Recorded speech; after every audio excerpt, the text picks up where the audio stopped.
Welcome to రవికిరణాలు TV. బులెటిన్ల ముందుగా హెడ్లైన్స్ చూద్దాం. AP CEO Mukesh Kumar Meena press meet. మొత్తంగా 81.86% పోలింగ్ నమోదైనట్లు వెల్లడి. గత ఎన్నికలతో పోలిస్తే 2.09% పోలింగ్ పెరిగిందన్న సీఈఓ. అత్యధికంగా దర్శి నియోజకవర్గంలో 90.91% పోలింగ్. అధికారంలో ఉన్నానని రేవంత్ రెడ్డి గుర్తించాలి. ఉద్యోగులను ముఖ్యమంత్రి నమ్మకపోతే ఎలా అన్న కేటీఆర్. ప్రభుత్వాన్ని నడపడం రేవంత్ రెడ్డికి చేతకాక ఉద్యోగులపై విమర్శలు చేస్తున్నారని వ్యాఖ్య. ఉద్యోగులను అవమానించడం రేవంత్ రెడ్డికి తగదన్న కేటీఆర్.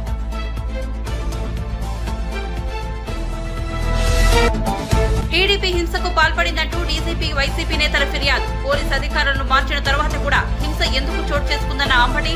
తన నియోజకవర్గంలో రీపోలింగ్ అవసరం లేదని ఈసీ ఎలా చెబుతుందని ప్రశ్న.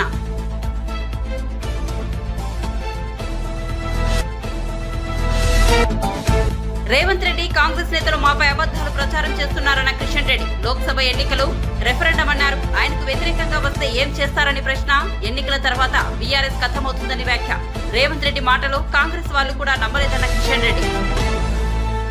ఇక వివరాల్లోకి వెళ్తే ఏపీ వ్యాప్తంగా పోలింగ్ భారీ స్థాయిలో నమోదైందని, అర్ధరాత్రి దాటిన తర్వాత కూడా పలు చోట్ల 2 గంటల వరకు పోలింగ్ కొనసాగినట్లు రాష్ట్ర ఎన్నికల ప్రధాన అధికారి ముఖేష్ కుమార్ మీనా తెలిపారు. ఈ నేపథ్యంలో సీఈఓ బుధవారం ప్రెస్ మీట్ నిర్వహించి పోలింగ్ వివరాలను వెల్లడించారు.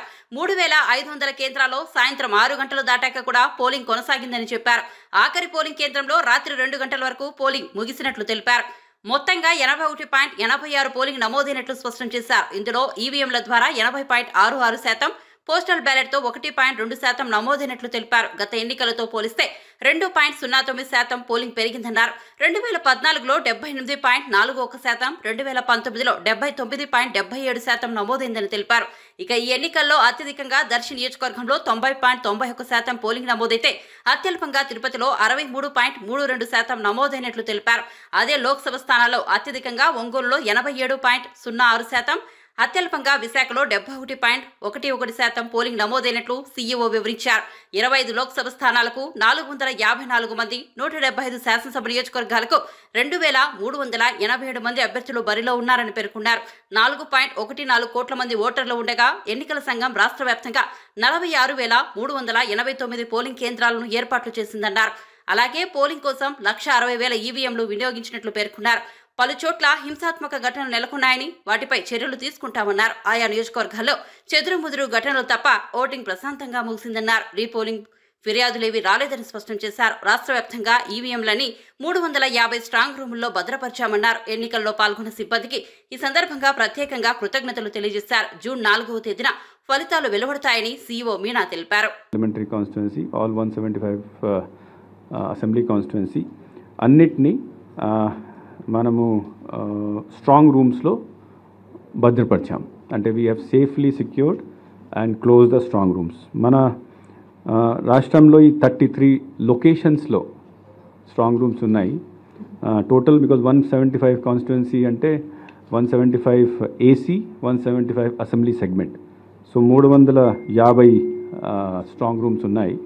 So yesterday night we had sealed and we closed it. ఇది సీల్ చేసిన తర్వాత మళ్ళీ ఎంతమంది, because yesterday I told that total number కరెక్ట్గా మీ అందరికీ చెప్పడం జరుగుతుంది. కొద్దిగా డిలే అయింది బికాస్ ఏదో సమ్ టెక్నికల్ ప్రాబ్లమ్స్ వలన మనం పూర్తి అప్డేట్ చేయలేకపోయాను. That went up to the night. So final figure of people, first of all మనకు ఎలెక్టర్స్, టోటల్ ఎలెక్టర్స్ 4,13,33,702. ఈ డీటెయిల్స్ మీకు ఇస్తాం. ఐ హ్యావ్ అందరికీ ఇస్తాం. దాంట్లో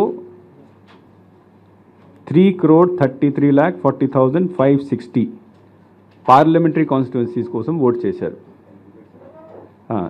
3,33,40,560 they voted in all the 25 parliamentary constituencies. Assembly కాన్స్టిట్యుయెన్సీస్కి కొద్దిగా డిఫరెన్స్ ఉంది. అక్కడ 3,33,40,333. సో పార్లమెంట్కి 227 ఓట్ ఎక్కువ వచ్చినాయి. సో దట్ ఎనీవే కొంతమంది people have their own choice. So some people might not have voted. ఇది దిస్ కమ్స్ టు అంటే ఓన్లీ ఈవీఎం పోల్ చూస్తే మనకు polling percentage is 80.66 is the exact percentage finalized yesterday night. 80.66% final voting percent EVM polled votes. 2014 లో మనకు percentage was 78.41%. 2019 లో 79.77%. So ఈసారి almost 1% ఈవీఎంలోనే increase అయింది. తర్వాత మేల్ మెంబర్స్ 1,64,00,000 ఫర్దర్ డిజిట్స్ మేము మీకు నోట్లో ఇస్తాము. And female voters 1,69,00,000. అదర్ కేటగిరీస్లో 1,517. So this is the total number of voters. Total number of voters నా దాంట్లో కూడా మనం చూస్తే అసెంబ్లీ కాన్స్టిట్యున్సీకి వస్తే దర్శి హైయెస్ట్ పోలింగ్ జరిగింది 90.91%. పార్లమెంటరీ కాన్స్టిట్యున్సీలో ఒంగోల్ హైయెస్ట్ ఓటింగ్ జరిగింది 87.06. అసెంబ్లీలో లోయెస్ట్ తిరుపతి 63.32. లాస్ట్ టైం 2019లో తిరుపతిలో 65.9 ఉంది. సో కొద్దిగా అక్కడ తగ్గింది. Most probably what we presume is the reason that మనం బోగస్ ఓట్ని కొద్దిగా కంట్రోల్ చేయగలిగాం కాబట్టి అక్కడ కొద్దిగా. ముఖ్యమంత్రి రేవంత్ రెడ్డి తాను అధికార పక్షంలో ఉన్నానని గుర్తించాలని, ప్రభుత్వ ఉద్యోగులను ముఖ్యమంత్రి నమ్మకపోతే ఎలా అని బీఆర్ఎస్ వర్కింగ్ ప్రెసిడెంట్ కేటీఆర్ అన్నారు. విద్యుత్ కోతలపై ఇటీవల సీఎం రేవంత్ రెడ్డి సంచలన ఆరోపణలు చేశారు. విద్యుత్ కోతలకు కొంతమంది ఉద్యోగులు కారణమని, హరీష్ రావు వారితో కుట్రపూరితంగా అలా చేయిస్తున్నారన్నారు. ఈ వ్యాఖ్యలపై కేటీఆర్ తీవ్రంగా స్పందించారు. తమ 10 ఏళ్ల పాలనలో విద్యుత్ వ్యవస్థను బలోపేతం చేశామన్నారు. కానీ ఇప్పుడు స్వయంగా ముఖ్యమంత్రి విద్యుత్ ఉద్యోగులపై లేనిపోని ఆరోపణలు చేస్తున్నారని మండిపడ్డారు. ఉద్యోగులు తెలంగాణ ఉద్యమంలో పాల్గొన్నారని, అందుకే తాము ఉద్యోగులను ఎప్పుడూ విమర్శించలేదన్నారు. ప్రభుత్వాన్ని నడపడం రేవంత్ రెడ్డికి చేతకాక ఉద్యోగులపై విమర్శలు చేస్తున్నారన్నారు. ఉద్యోగులను అవమానించడం ఆయనకు తగదన్నారు. పోలీసులను, ఉద్యోగులను తిట్టడానికి ఆయన ప్రతిపక్షంలో లేరని, ముఖ్యమంత్రి అని గుర్తుంచుకోవాలని చురకలంటించారు. జిల్లాలో రైతులు రోడ్డెక్కారు. నిర్మల్ జిల్లా లక్ష్మణ్ చాందా మండల కేంద్రంలో మరి రైతులు అక్కడ కూడా రోడ్డెక్కినారు. తడిసిన ధాన్యం ఎక్కడికక్కడ తడిసిపోయి ఆగమాగం అయిపోతే అక్కడ కూడా రైతులు రోడ్డెక్కి ధర్నాలు చేస్తూ ఉన్నారు. యాదాద్రి భువనగిరి జిల్లాలో బీబీనగర్ దగ్గర ధాన్యం బస్తాలతోనే నిరసన కూడా తెలిపినారు. వరంగల్ వెళ్లే రోడ్డు మీద మరి వాహనాల రాకపోకలు స్తంభించిపోయిన పరిస్థితి. రాజన్న సిరిసిల్ల జిల్లాలో కూడా ఈరోజు కోనరావుపేట మండలం మల్కపేటలో రైతులు ధర్నా చేస్తూ ఉన్నారు. వరి ధాన్యం కొనుగోలు చేపట్టడం లేదంటే రాష్ట్ర వ్యాప్తంగా దాదాపు నేను కోట్ చేసింది కేవలం 4 జిల్లాలు: యాదాద్రి, భువనగిరి, నిర్మల్, కామారెడ్డి, రాజన్న సిరిసిల్ల. ఇవి మాత్రమే కాకుండా ఇంకా చాలా చోట్ల రైతులు గత 25-30 రోజులుగా ధాన్యం తెచ్చిన తర్వాత కూడా ఇంతవరకు కొనుగోలు చేయకుండా, అధికార యంత్రాంగం పట్టించుకోకుండా, పర్యవేక్షించే నాదుడు లేకుండా దయనీయమైన స్థితిలో ఉన్నారు. ఇప్పటికైనా ప్రభుత్వం రాజకీయాలు పక్కన పెట్టి మరి వెంటనే రంగంలోకి దిగి ప్రభుత్వం తాను చేయాల్సిన పని ఫుడ్ కార్పొరేషన్ ఆఫ్ ఇండియా ద్వారా కొనుగోలు చేసి వెంటనే తడిసిన ధాన్యాన్ని కొనుగోలు చేయాలి, తరుగు లేకుండా కొనుగోలు చేయాలి, వెంటనే కొనుగోలు ప్రక్రియను వేగవంతం చేయాలని చెప్పి కూడా మా పార్టీ తరఫున డిమాండ్ చేస్తూ ఉన్నాం. ఒకవేళ ప్రభుత్వం స్పందించకపోతే తప్పకుండా రైతాంగం తరఫున ప్రశ్నించడమే కాదు, అవసరమైతే రోడ్డు ఎక్కుతాం, అవసరమైతే ఆందోళనకు కూడా పెద్ద ఎత్తున శ్రీకారం చుడతామని చెప్పి కూడా ప్రభుత్వాన్ని నేను హెచ్చరిస్తూ మరి మా పార్టీ తరఫున రైతాంగానికి కూడా విజ్ఞప్తి చేస్తూ ఉన్నాం. మీరెవరూ ఆందోళన పడాల్సిన అవసరం లేదు. మీ తరఫున కేసీఆర్ గారు, బీఆర్ఎస్ పార్టీ యంత్రాంగం మొత్తం ఉంది. మీరు ఎక్కడికి పిలిచినా వస్తాం, మీరు ఎప్పుడు పిలిచినా వస్తాం. మీరు మీ పక్షాన మీకు న్యాయం జరిగేంత వరకు, క్వింటాల్కు 500 రూపాయల బోనస్ ఇస్తాని బోగస్ మాటలు చెప్పిన ఈ ప్రభుత్వం దిగొచ్చేంత వరకు, మీకు న్యాయం చేసేంత వరకు మీ తరఫున ఉంటాం. మీకు రుణమాఫీ జరిగేంత వరకు మీతో ఉంటాం. మీకు బోనస్ వచ్చేంత వరకు మీతో ఉంటాం. మీ తడిసిన ధాన్యాన్ని కొనుగోలు ప్రతి గింజ దాకా కొనుగోలు చేసేదాకా కూడా వదిలిపెట్టం. కొనుగోలు కేంద్రాల్లో ఈ ప్రక్రియ వేగవంతం అయ్యేదాకా కూడా వదిలిపెట్టం. ప్రజల తరఫున, రైతుల తరఫున మేము మీ పక్షాన నిలబడి మాట్లాడుతూనే ఉంటామని చెప్పి కూడా విజ్ఞప్తి చేస్తూ, ఎవరు అధైర్యపడవద్దని, ఎవరు కూడా మరి ఆత్మస్థైర్యాన్ని కోల్పోవద్దని చెప్పి కూడా ఈ సందర్భంగా విజ్ఞప్తి చేస్తూ ఉన్నాం. పోలింగ్ సమయంలో టీడీపీ హింసాత్మక ఘటనలకు పాల్పడిందని డీజీపీకి వైసీపీ నేతలు అంబటి రాంబాబు, పేర్ని నాని, మేరుగ నాగార్జున ఫిర్యాదు చేశారు. అనంతరం డీజీపీ కార్యాలయం వద్ద మంత్రి అంబటి రాంబాబు మీడియాతో మాట్లాడుతూ పోలింగ్ బూత్ వద్ద టీడీపీ శ్రేణులు హింసాత్మక ఘటనలకు పాల్పడుతుంటే పోలీసులు అడ్డుకోలేదని చెప్పారు. ఎన్నికల విధులు నిర్వహించడంలో పోలీసులు విఫలమయ్యారని అన్నారు. కొంతమంది పోలీసులు టీడీపీకి అనుకూలంగా పనిచేశారని విమర్శించారు. కూటమి నేతల ఫిర్యాదుతో పోలీసు అధికారులకు ఈసీ మార్చిందని, అధికారులను మార్చిన తరువాత కూడా హింస ఎందుకు చోటు చేసుకుందని అంబటి ప్రశ్నించారు. వైసీపీ నేతలను హౌస్ అరెస్ట్ చేశారని, టీడీపీ నేతలు మాత్రం విచ్చలవిడిగా తిరిగారని విమర్శించారు. టీడీపీ బూత్ క్యాప్చరింగ్ చేసిందని, ఈవీఎంలపై దాడులకు పాల్పడిందని చెప్పారు. వైసీపీకి ఓట్లు ఎక్కువగా పడే చోట ఎక్కువ మంది పోలీసులను పెట్టారని, టీడీపీకి బలమైన గ్రామాల్లో తక్కువ పోలీసులను పెట్టారని చూపెట్టారు. అవగాహన లేని డీజీపీ, ఎస్పీలను పెట్టడం వల్లే హింస జరిగిందని అన్నారు. శంఖం ఊదినట్టు మేము చెప్తూనే ఉన్నాము, రిప్రజెంటేషన్ ఇస్తా ఉన్నాం, కానీ ఎక్కడా యాక్షన్ లేదు. ఆంధ్రప్రదేశ్లో పోలీసు వ్యవస్థ అస్తావ్యస్తంగా ఉంది. ఎందుకంటే వ్యవస్థ మొత్తం పురంధరేశ్వరి చంద్రబాబు చేతుల్లో ఉంది. కేంద్ర ప్రభుత్వం అపాయింట్ చేసినటువంటి అబ్జర్వర్, అతను ఒక రిటైర్డ్ ఆఫీసర్ అట, ఆయన ఏది చంద్రబాబు పురంధరేశ్వరి చెప్తే అది చేయటం, ఎవరిని ట్రాన్స్ఫర్ చేయమంటే వాళ్ళని చేయటం. ఈ రాష్ట్రంలో ఇంత హింస ఏ ఎన్నికల్లోనూ జరగల. చివరికి మా నాయకుల్ని హౌస్ అరెస్ట్ చేస్తే వాళ్ళేమో మా అవతల వాళ్ళేమో క్యాంపెయిన్ చేసుకోవటం, మా మీద దాడులు చేస్తే మా వాళ్ళనేమో ఇన్సిడెంట్ అయిపోయిన తర్వాత తీసుకెళ్ళి అరెస్ట్ చేయిస్తాం. మా వాళ్ళు ఏదైనా చిన్న ఇన్సిడెంట్ దగ్గరకు వచ్చేస్తే మాకు అన్యాయం జరిగిందని చెప్తే 107 పెట్టాం.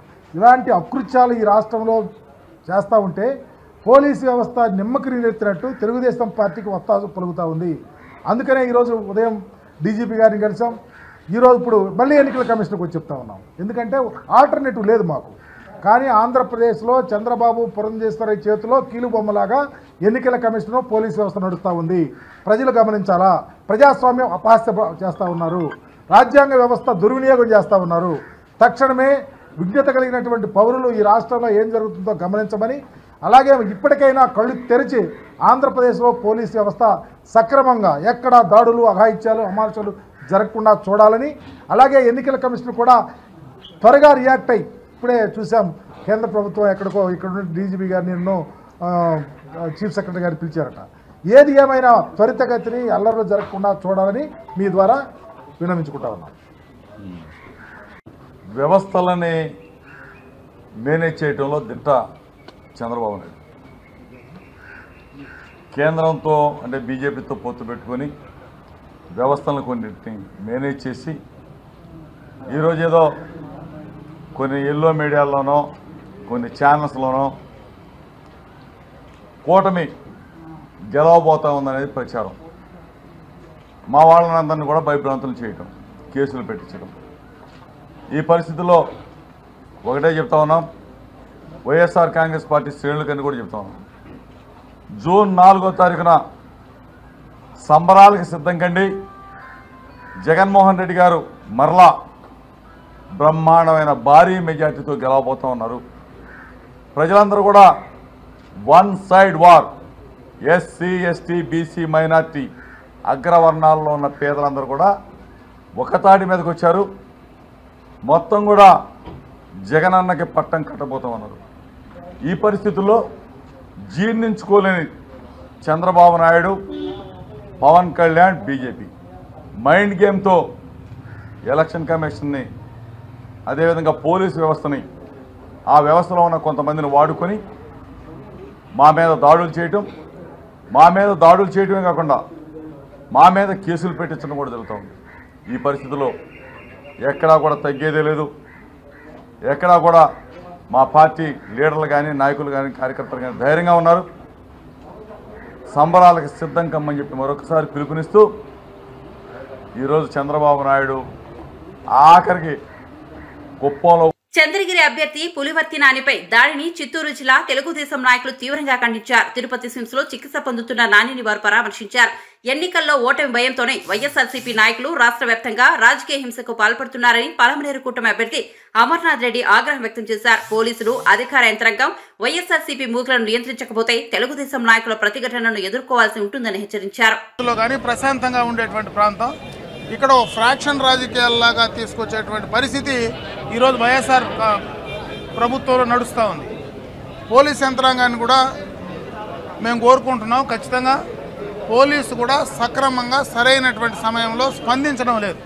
నిన్న జరిగినటువంటి దాడి సందర్భంగా నాని ఇప్పుడే లోపల మాట్లాడాడు. జరిగిన విషయాలన్నీ కూడా చెప్పడం కూడా జరిగింది.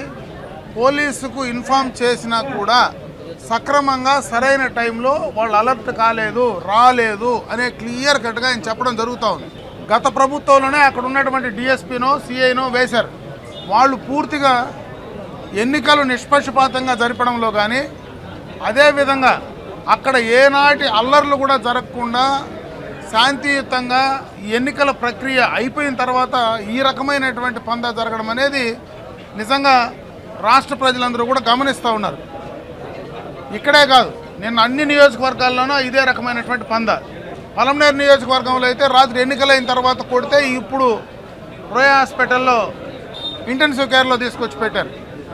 అంటే ఒకటి కాదు, అన్ని నియోజకవర్గాల్లో పొంగునూరులో చూస్తే అక్కడ ఒక రకం, తిరుపతిలో చంద్రగిరిలో చూస్తే ఇక్కడ ఒక రకం, ప్రశాంతంగా ఉండే కుప్పం పలమనేరులో కూడా ఇటువంటి రాజకీయాలు తీసుకొస్తూ ఉంటే జగన్మోహన్ రెడ్డి విధానాలు ఆ యొక్క పార్టీకి సంబంధించినటువంటి నాయకులు ఏ రకమైనటువంటి ఆలోచన ధోరణి ఉందో మరి అర్థం చేసుకోవాల్సినటువంటి పరిస్థితి ఉంది. దీన్ని పూర్తిగా కూడా ఖండిస్తున్నాం. మేము మళ్ళీ కూడా పోలీసు ఎవరైతే తెలుగుదేశం పార్టీ నాయకులు ఉన్నారో వాళ్ళందరినీ తీసుకొచ్చి ముందస్తుగా బైండ్ ఓవర్ చేసి స్టేషన్లో కూర్చోబెడుతున్నారు. ఎందుకు కూర్చోబెడుతున్నారో అర్థం కావడంలే. అంటే ఒక భయానకమైనటువంటి వాతావరణాన్ని ఎన్నికలు అయిపోయిన తర్వాత కూడా సృష్టించేటువంటి ప్రయత్నం చేస్తూ ఉంటే ఎక్కడికి వెళ్తున్నారో అని అడుగుతూ ఉన్నా. ఎవరి నాయకుల్ని మీరు ఇబ్బంది పెట్టద్దండి. మేమెవ్వరం కూడా ఎప్పుడూ ఎన్నికల్లో హింసకు తావు లేకుండా చేసినటువంటి సందర్భం ఉంది. ఈరోజు మా నాయకులందరినీ తీసుకెళ్ళి మీరు స్టేషన్లో పెట్టి బెదిరించే కార్యక్రమం చేస్తే ఎంతమాత్రం సబబుని అడుగుతా ఉన్నా. అదేవిధంగా ఈరోజు వైఎస్ఆర్ కాంగ్రెస్ పార్టీ నాయకులు మొత్తం కూడా దాడికి పాల్పడినటువంటి వాళ్ళు, దాన్ని వెనక ఉండే వాళ్ళందరినీ కూడా ఇమ్మీడియట్గా అరెస్ట్ చేయండి. ఆ ఇద్దరు ముగ్గురిని తీసుకొచ్చి లోపల పెట్టడం కాదు, నిజంగా ఆ దాడికి వెనక ఎవరైతే మొత్తం చేశారో దాన్ని ఇమీడియట్గా కంట్రోల్ చేస్తే కానీ ఇవన్నీ కూడా బయటకు రావు. ఒక జెడ్పీటీసీ సభ్యుడి భర్త కూడా డైరెక్ట్గా, ఒక ప్రజాప్రతినిధి భర్త, ఒక సర్పంచి ఆ రకంగా ఇదే దాడిలో పాలు పంచుకొని డైరెక్ట్గా నేరుగా వచ్చి సోడా బుడ్డీలతో మరి బీర్ సీసాలతో వేయడం, సమిట్లు తీసుకొచ్చి కొట్టడం, మారణాయుధాలు తీసుకొచ్చి ఒక అభ్యర్థిని చంపే ప్రయత్నం చేస్తే ఇంకెంతకంటే దారుణం ఉంటుందా? అది కూడా స్ట్రాంగ్ రూము ముందర మహిళా యూనివర్సిటీలో పట్టణ నడిబొడ్డులో ఇటువంటి సంఘటన చేస్తే మరి ఏం మెసేజ్ ఈ ప్రాంతానికి ఇస్తున్నాం అనేది కూడా అర్థం చేసుకోవాలా. దీనికి మొత్తం కూడా యంత్రాంగం ఇమ్మీడియట్గా అప్రమత్తం కావాలా. ఇమ్మీడియట్గా అటువంటి సంఘ వ్యతిరేక విద్రోహులను ఇమ్మీడియట్గా అరెస్ట్ చేసి వాళ్ళని లోపల పెట్టాలి. అంతేగాని తెలుగుదేశం ఆంధ్రప్రదేశ్లో ఎన్డీఏ కూటమి 130కి పైగా సీట్లలో విజయం సాధించబోతోందని టీడీపీ నేత బుద్ధా వెంకన్న అన్నారు. విజయవాడలోని తెలుగుదేశం కార్యాలయంలో కూటమి నేతలతో ఆయన ప్రత్యేక సమావేశం నిర్వహించారు. ఎన్నికల్లో జగన్ను ఓడించేందుకు వివిధ ప్రాంతాల నుంచి ప్రజలు తండోపతండాలుగా తరలివచ్చారన్నారు. చంద్రబాబు 4సారి ముఖ్యమంత్రి కావడం ఖాయమని బుద్ధా వెంకన్న ధీమా వ్యక్తం చేశారు. ఆంధ్రప్రదేశ్లో ఈ ఎంసీబీపీ మహాకూటమి 130 సీట్లు పైగా గెలవబోతుంది. 2014లో తెలుగుదేశం పార్టీ 104 సీట్లు వస్తే దాన్ని కూడా క్రాక్ చేయబోతుంది. దానికి ఉదాహరణకి 2019లో ఎలాగైతే జగన్మోహన్ రెడ్డిని గెలిపించడానికి బారులు తీరారో ఇలాంటి మనం గెలిపించామని 2024లో అర్ధరాత్రి వరకు బారులు తీరడమే కాకుండా పక్కనున్నటువంటి రాష్ట్రం తెలంగాణ, ఇటు పక్కన ఉన్నటువంటి రాష్ట్రం కర్ణాటక బెంగళూరు, మరో పక్కన ఉన్నటువంటి రాష్ట్రం తమిళనాడు మెడ్రాసు ఖాళీ అయిపోయి ఎప్పుడూ లేని విధంగా బస్సులు కూడా పెట్టడం జరిగింది ఆర్టీసీ. అంటే ఇదంతా కూడా జగన్మోహన్ రెడ్డి మీద ప్రజలకు ఉన్నటువంటి కక్ష. ఏ రోజైతే 151 సీట్లు ప్రజలు జగన్మోహన్ రెడ్డికి ఇచ్చారో దాన్ని సద్వినియోగం చేసుకోకుండా దుర్వినియోగం చేసుకున్నాడు. కాబట్టికి ప్రతి ఒక్కరు కూడా ఈ రాష్ట్రానికి చంద్రబాబు నాయుడు గారి సేవలు అవసరమా అని ప్రతి ఒక్కరూ వచ్చి ఓటు వేశారు. ఎన్నికల కమిషన్ ఇచ్చింది. 2019లో ఆంధ్రప్రదేశ్లో 79% పోలైంది. ఇవాళ 80% 80+ 6% పోలైంది. అంటే జగన్మోహన్ రెడ్డి మీద వ్యతిరేక ఓట్లు పన్నిగట్టుకొని పొద్దు నుంచి ఎప్పుడూ లేరు. 5-6 గంటలు లైన్లో నుంచున్నారు. జగన్మోహన్ రెడ్డిని ఓడించారు. చంద్రబాబు నాయుడు గారు 4వ ముఖ్యమంత్రిగా ప్రమాణ స్వీకారం చేస్తున్నారు. అది కూడా ఈసారి అమరావతిలో చేస్తారు. అమరావతి రాజధాని రైతులు ఏదైతే ఎప్పటి నుంచో నిరాహార దీక్షలు చేస్తుంటే వాళ్ళని ఒక అవహేళనగా చేశాడు. కాబట్టి జగన్మోహన్ రెడ్డి అమరావతిలో చంద్రబాబు నాయుడు గారి 4వ ప్రమాణ స్వీకారం. ఆంధ్రప్రదేశ్ చరిత్రలో 4వ తెలుగు వాళ్ళ చరిత్రలో 4 సార్లు ముఖ్యమంత్రిగా ప్రమాణ స్వీకారం చేయబోయే నాయకుడు చంద్రబాబు నాయుడు గారే. ఇంకో సంగతి ఏంటంటే 130 పైన సీట్లలో బొత్స సత్యనారాయణ కూడా ఓడిపోతున్నాడు. వాళ్ళ భార్య బొత్స ఝాన్సీ కూడా ఓడిపోతుంది ఎంపీగా. చెప్పండి, బొత్స గారు ప్రమాణ స్వీకారం డేట్ చెప్పారు కదా. బొత్స సత్యనారాయణ ఓడిపోతే, వాళ్ళ భార్య ఓడిపోతే రాజకీయాల నుంచి తప్పుకుంటానని చెప్పనండి. పశ్చిమలో 40,000 మెజార్టీతో గెలుతున్నాడు. 20,000 పైన మెజార్టీతో సుజనా చౌదరి గారు గెలుతున్నాడు. ఆంధ్రప్రదేశ్ లో పోలింగ్ సరళి చూస్తే 5 ఏళ్ల పాలనకు ప్రజలు బ్రహ్మరథం పట్టారని అర్థమవుతోందని రాష్ట్ర ప్రభుత్వ సలహాదారు సజ్జల రామకృష్ణారెడ్డి అన్నారు. ప్రజల కోసం సీఎం జగన్ పాటుపడ్డారని, వాళ్ళ ఆశీస్సులే ఇచ్చారని పేర్కొన్నారు. ప్రజల కోసం జగన్ నిలబడితే ఆయన కోసం ప్రజలు నిలబడ్డారని తెలిపారు. ముఖ్యంగా మహిళలు, వృద్ధులు మరింత బలంగా మద్దతు ఇచ్చారనిపిస్తోందని చెప్పారు. గతంలో ఎప్పుడూ లేని విధంగా ప్రభుత్వ సానుకూలత కనిపించిందన్నారు. చంద్రబాబు అంచనాలు ఏమైనా ఉండొచ్చని తెలిపారు. ఓటింగ్లో ఎక్కువగా పాల్గొన్నది మహిళలకు, వృద్ధులు, పేద వర్గాల వారని, ఈ వర్గాలు ఎవరితో ఉన్నాయో అందరికీ తెలుసునని వ్యాఖ్యానించారు. రిజర్వేషన్ల పేరుతో ముఖ్యమంత్రి రేవంత్ రెడ్డి, కాంగ్రెస్ నేతలు తమపై అబద్దాలు ప్రచారం చేశారని, అయినప్పటికీ ప్రజలు తమను విశ్వసించారని బీజేపీ తెలంగాణ రాష్ట్ర అధ్యక్షుడు కేంద్ర మంత్రి కిషన్ రెడ్డి అన్నారు. లోక్సభ ఎన్నికలు రెఫరెండం అని రేవంత్ రెడ్డి అన్నారని, ఆయనకు వ్యతిరేకంగా వస్తే ఏం చేస్తారో చెప్పాలని నిలదీశారు. ఈ ఎన్నికల తర్వాత బీఆర్ఎస్ పూర్తిగా కనుమరుగవుతుందని జోషిం చెప్పారు. తెలంగాణలో బీజేపీకి బ్రహ్మాండమైన ఫలితాలు రాబోతున్నాయన్నారు. డబుల్ డిపాజిట్లు సీట్లు సాధిస్తామని ధీమా వ్యక్తం చేశారు. రేవంత్ రెడ్డి మాటలో నమ్మకపోవడం వల్ల చాలా మంది కాంగ్రెస్ వాళ్లు కూడా బీజేపీకి అనుకూలంగా ఓటు వేశారన్నారు. మజ్లిస్ పార్టీ వ్యవహరించిన తీరు కూడా బీజేపీకి అనుకూలంగా మారిందన్నారు. తెలంగాణలో బీఆర్ఎస్, కాంగ్రెస్ పార్టీకి ప్రత్యామ్నాయంగా బీజేపీ అవతరించిందన్నారు. ఎన్నడూ లేని విధంగా ఎన్నికలకు ముందు అనేక రకాల తప్పుడు ప్రచారం చేసేటువంటి ప్రయత్నం ఇటు కాంగ్రెస్ పార్టీ, అటు బీఆర్ఎస్ పార్టీ ఇద్దరు చేశారు. అది రాజ్యాంగం విషయంలో కావచ్చు, రిజర్వేషన్ల విషయంలో కావచ్చు, మోడీ గారి మీద వ్యక్తిగతంగా విమర్శించడం కావచ్చు. తెలంగాణ ప్రజలు పూర్తిగా దానికి వ్యతిరేకంగా ప్రతిస్పందించారు.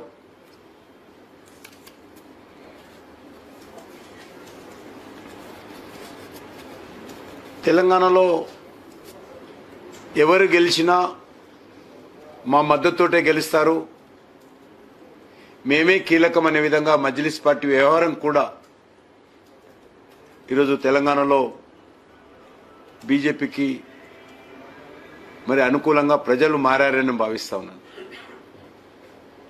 మేము బీఆర్ఎస్ అంటే బీఆర్ఎస్, మేము కాంగ్రెస్ అంటే కాంగ్రెస్, మేమే తెలంగాణలో డిసైడింగ్ ఫ్యాక్టర్ అనేటువంటి అహంకారంతో ఎంఐఎం పార్టీ ఒక్కొక్క సీటు మీద ఎవరు గెలవాలి అనేటువంటి విధంగా సూట్ కేసులు తీసుకొని అభ్యర్థుల నుంచి మద్దతు ప్రకటించడం జరిగింది. దాని కారణంగా కూడా ప్రజల్లో ఈరోజు మోడీ గారు రావాలనేటువంటి ఏకైక ఆలోచన, మోడీ గారు మళ్ళీ ప్రధానమంత్రి కావాలనేటువంటి ఆకాంక్ష తెలంగాణ ప్రజల్లో చాలా స్పష్టంగా కనిపించింది. ముఖ్యంగా గ్రామీణ ప్రాంతాల్లో అనేక గ్రామాల్లో కాంగ్రెస్, బీజేపీ, బీఆర్ఎస్ కూర్చొని ఈసారి మన గ్రామం నుంచి మెజార్టీ ఓట్లు మోడీ గారికి వేద్దామనేటువంటి నిర్ణయం తీసుకోవడం అనేటువంటిది చాలా గ్రామాల్లో జరిగింది. అది కూడా 1-2 రోజుల ముందే పూర్తి స్థాయిలో నిర్ణయం తీసుకున్నారు వాళ్ళు. దాని పర్యవసానమే ఈరోజు గ్రామీణ ప్రాంతాల్లో ఎక్కువ శాతం ఓట్లు బీజేపీకి అనుకూలంగా రావడం ఏదైతున్నదో చాలా స్పష్టంగా కనిపిస్తా ఉంది.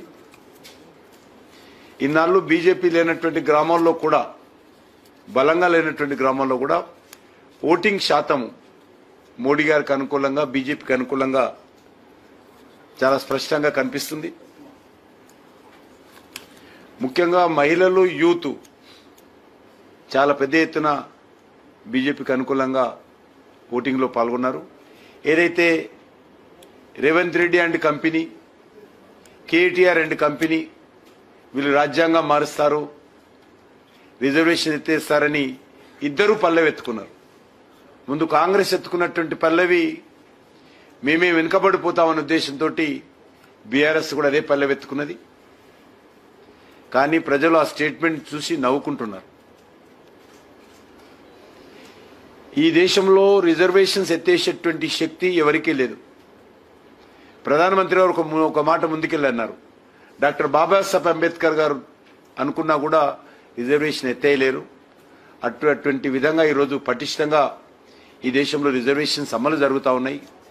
ఏపీ ఎంసెట్ కు అన్ని ఏర్పాట్లు పూర్తి చేశామని ఏపీ ఉన్నత విద్యామండలి చైర్మన్ ప్రొఫెసర్ కె హేమచంద్రారెడ్డి తెలిపారు.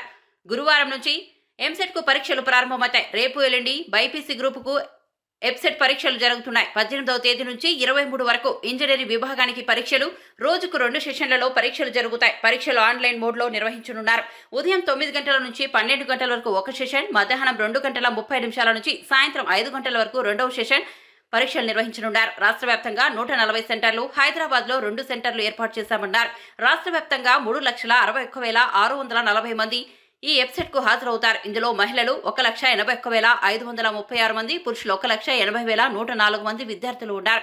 గత ఏడాదితో పోలిస్తే ఎంపీసీ విభాగంలో 34,828 మంది అదనంగా దరఖాస్తు చేసుకున్నారు. బైపీసీ విభాగంలో మాత్రం 13,138 మంది విద్యార్థులు గత ఏడాదితో పోలిస్తే తక్కువగా దరఖాస్తు చేసుకున్నారని తెలిపారు. సెంటర్లోకి వాళ్ళు వెళ్ళవచ్చు. అంటే ఎగ్జామ్ కమెన్స్ కాకముందు అర్ధగంట ముందు నుంచి వాళ్ళు ఎగ్జామ్ హాల్లోకి వెళ్ళవచ్చు. వాళ్ళ హాల్ టికెట్స్ తప్పనిసరిగా వాళ్ళ చేతిలో ఉండాలి. ఒక ఐడెంటిటీ ప్రూఫ్ తెచ్చుకోవాలి. వాళ్ళ ఎగ్జామ్ సెంటర్స్కి వెళ్ళచ్చు. కాకపోతే ఈ ఎలక్ట్రానిక్ బేస్డ్ కంప్యూటర్ బేస్డ్ టెస్టులు అన్నీ కూడా దేశవ్యాప్తంగా 1 నిమిషం ఆలస్యమైనా కూడా మనం లోపలికి అలో చేయం. ఇది బహుశా ప్రతి సంవత్సరం కూడా 1-2 స్టూడెంట్స్ ఆలస్యంగా వెళ్ళటం, వాళ్ళని అలో చేయకపోవటం మనం చూస్తూనే ఉంటాం. కాబట్టి ఈసారి నా విన్నపం ఏమంటే ఒక్క విద్యార్థి కూడా ఆలస్యంగా వెళ్లకుండా చూసుకోవాలని కోరుకుంటున్నాను. ఎందుకంటే మన రూల్స్ ఏం చెప్తాయంటే 1 నిమిషం ఆలస్యంగా వచ్చినా కూడా విద్యార్థిని అలో చేయకూడదు. ఇది గట్టి రూల్. సో ఈ రూల్ని తూచా తప్పకుండా మనం ప్రతి ఎగ్జామ్ సెంటర్లో పాటిస్తాం. కాబట్టి ప్రతి ఇన్విజిలేటర్కి మనం ఈ ఇన్స్ట్రక్షన్స్ ఆల్రెడీ ఇచ్చేసాం. కాబట్టి ఏ విద్యార్థి కూడా ఉదయం 9 గంటల తర్వాత ఎగ్జామ్ హాల్లోకి ఎంటర్ కాలేరు.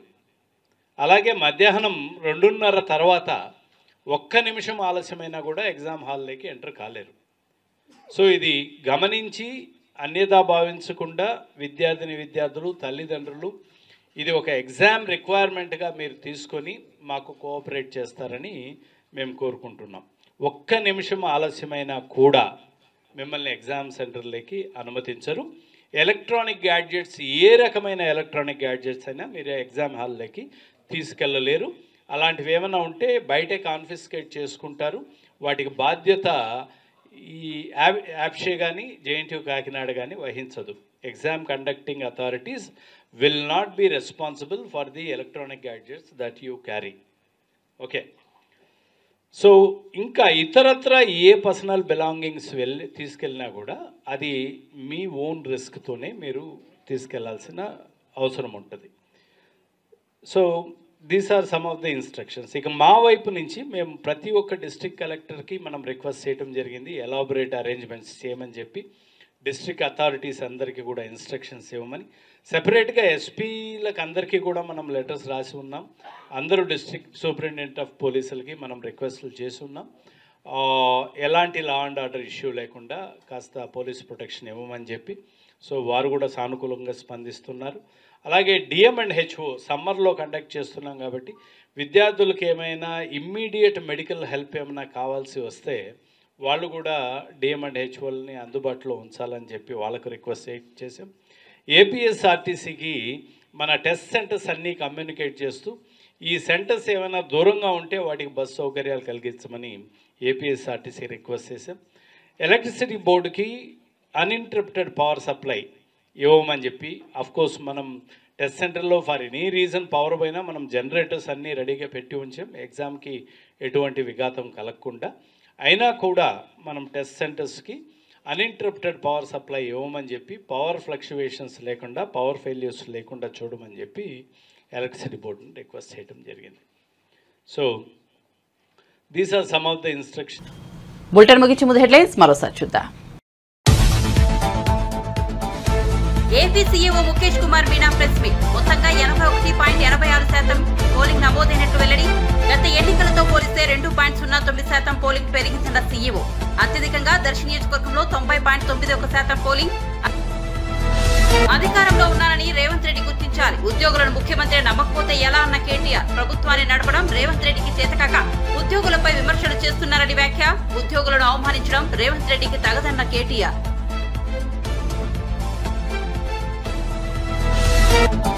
టీడీపీ హింసకు పాల్పడిందంటూ డీజీపీ వైసీపీ నేతల ఫిర్యాదు. పోలీసు అధికారులను మార్చిన తర్వాత కూడా హింస ఎందుకు చోటు చేసుకుందన్న అంబటి. తన నియోజకవర్గంలో రీపోలింగ్ అవసరం లేదని ఈసీ ఎలా చెబుతుందని ప్రశ్న.